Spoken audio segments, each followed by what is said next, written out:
get sick, right? Usually you don't get sick in one night. You don't say today I'm so nice, so strong, right? Tomorrow you get suddenly sick, so serious. Usually it won't not happen.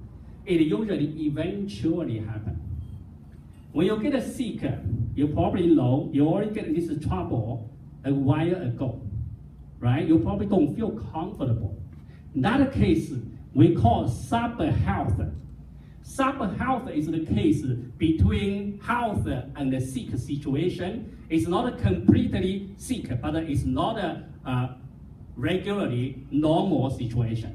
So this sub-health, usually if your situation is here, 70% adults are in sub-health. Like among us, for example, I have, 40 people here. 70% of 70%, right? It's 28 people. That means to say, if you have 40 people here, you have 28 people, you're probably in sub-health. Think about it. What is sub-health, right? It's you can have a sub-health feel. Is for example like here. This is the typical symptoms of sub-health. You feel that weakness, fatigue. You don't have enough power.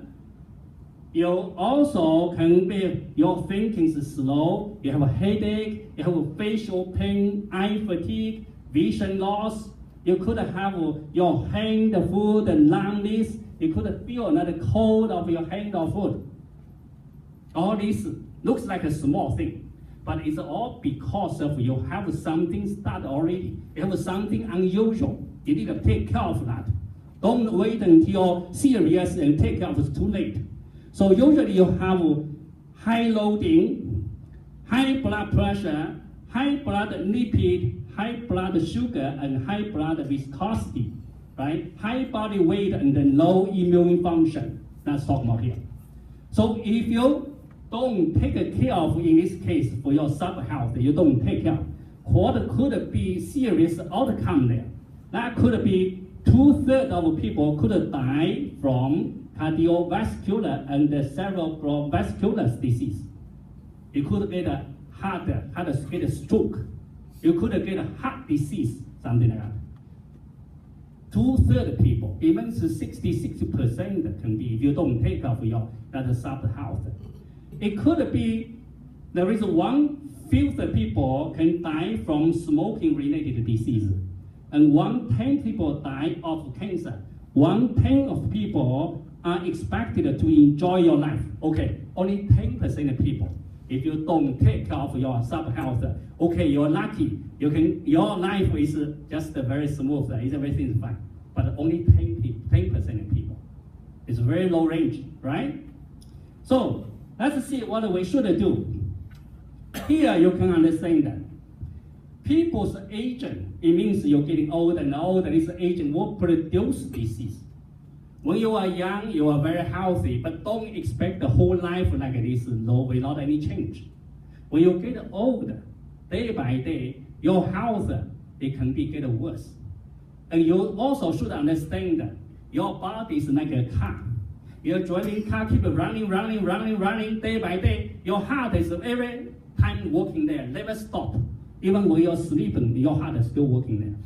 So, over 20 years, 30 years, 40 years, 50 years working there, don't think about if you don't take care of them without any problem, right? So this case, you need to consider, right? So here we say the purpose of health care is to delay your aging. Some people, 20 years, looks 30 years old. Some people, 50 years, looks 70 years old. When I went back to China visiting my friend or whatever, my high school another friend, right? Most things much older than myself, much older. Most of them, they already retired so far. They have to because they can't tolerate as much work and so much pressure over there. A totally different style. So you can see this is the case. So just like an umbrella, we have to take care of this case. Just you need to prepare for that. And then there is one important book called Huang Di Lei Jing. That is in China, over 2,000 years, very important medical book, okay? It's ancient people's important summary of their experience. They say that if you get sick and then you just to see doctor, it will be too late. Just like I said, I'm very thirsty now, but I just try to dig out the well to get water. That will be too late. So the situation, what they said is, you have to take care of your health earlier. So they say that Western, there is a proverb that say that prevention is better than cure. It means is when you have a disease, trying to avoid that happen, prevent that happen, is better than when you get sick and then you cure for that. So this is one idea. Is trying to prepare earlier, take care of earlier. Oriental people also say this way, say disease should be cured early. So that means is you have to consider, take care of your health early time, don't wait until that later time. Why? Because that some disease, right? It is from, if you don't take care of it, it will be worse and worse, worse and worse. Finally, it's hard to deal with.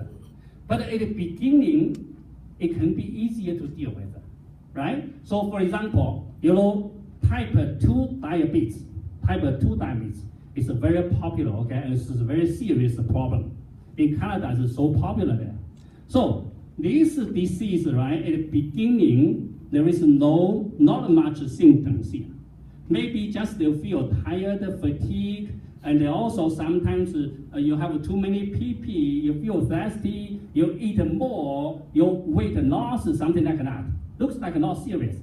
However, it could be give you a sign you already got a serious problem. So you need to take care of that before get serious, right? So our life, birth, get old and get sick, and people finally have to die, right? Everybody finally, whatever later or older, right? As people has to go to die. This is we can't avoid. So, but how can you take care of your whole life? Different stage, you need to take a different strategy to do that. Here, idea is say that before you get sick, yourself is the best doctor of yourself. That's a very important concept. This is a book published by a Japanese doctor. They say that you are the best doctor of yourself. So also eating is important. Every day you eat, right? But what do you eat? What do you take care of into your body? That will be critical, right? So now here, most people in the current situation, they want fast food because they don't have time. They rush, and also think work finish whatever, need to finish job, finish whatever. You have to be early. Only 5 minutes for lunch. Or you wish just all food, you don't need to throw it, just put it into body. So that's not good. That's not good. So they say that one is you need to choose different food. Another is you need to eat slowly, digest well. They also say this way, if you got a little bit problem, don't just go to see doctor, get a medicine. So take a medicine, you need to be careful. You need to be careful. You really need the medicine because some kind of disease, the normal medicine doesn't work. The doctor, when you see doctor doesn't give you medicine things, just feel like guilty, feel like, oh, you feel so bad, so I have to give you some medicine. But actually, doctor give you medicine. If another medicine doesn't work well, you take more medicine there, you take more some kind of impurity inside, you get more problem over there. That's the situation. Like I'm the pharmaceutical scientist, I'm designing so many medicine, right? Manufacture so many things. Every medicine, don't consider it's 100%. Inside, more or less, you have impurity that you can't control. Like you have, like right now we design the medicine, we have to follow the regulations. Say, oh, this medicine, one day, maximum dosage, how much? Based on that calculator, how much impurity is allowed. If not past this limit, and then the maximum is okay. We can get approval, we get the market. So assuming this medicine contains 0.5% of impurity, and you take it every day, think about how much other kind of medicine you don't want, but you take it. That will give you trouble. So this book tells us when we go to see doctor, we need to understand what we are taking. Do we really need to take it? Like you are just get a cold. Why doctor usually don't give you antibiotic so fast, right? Because if you take too often antibiotic, and then you will get used to, and then the bacteria in your body will get used to this type of antibiotic. Finally, this antibiotic will be not effective anymore. If you, when you get a very serious sick, you really need antibiotic, and it doesn't work, that will be big issue. So that's the reason usually doctor will consume that, okay, you're not serious, or you're not infected much, so you don't need antibiotic, and they don't give to you. That's quite common, okay? So this is one you need to understand. Yourself is the best doctor of yourself. Now, second point we need to know is food is the best medicine.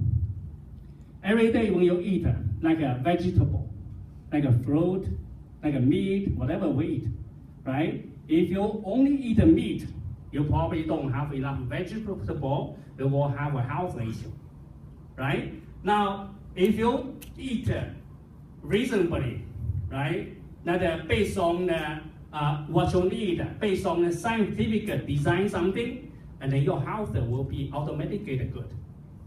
You don't worry about that. So eating is important. Like here, Hippocrates, that's in 431 before Christ, right? Long time ago. He is the father of medicine. He said that food be your medicine. And Dr. Bernard Jackson also said only food can rebuild the cell. Food can build your cell well. And Dr. Victor G. Rossing said if we do not eat correctly, then there is no doctor can save us. If we eat the right food, and then we don't need a doctor. So that gives you an idea how important what you eat, right? How you choose the food.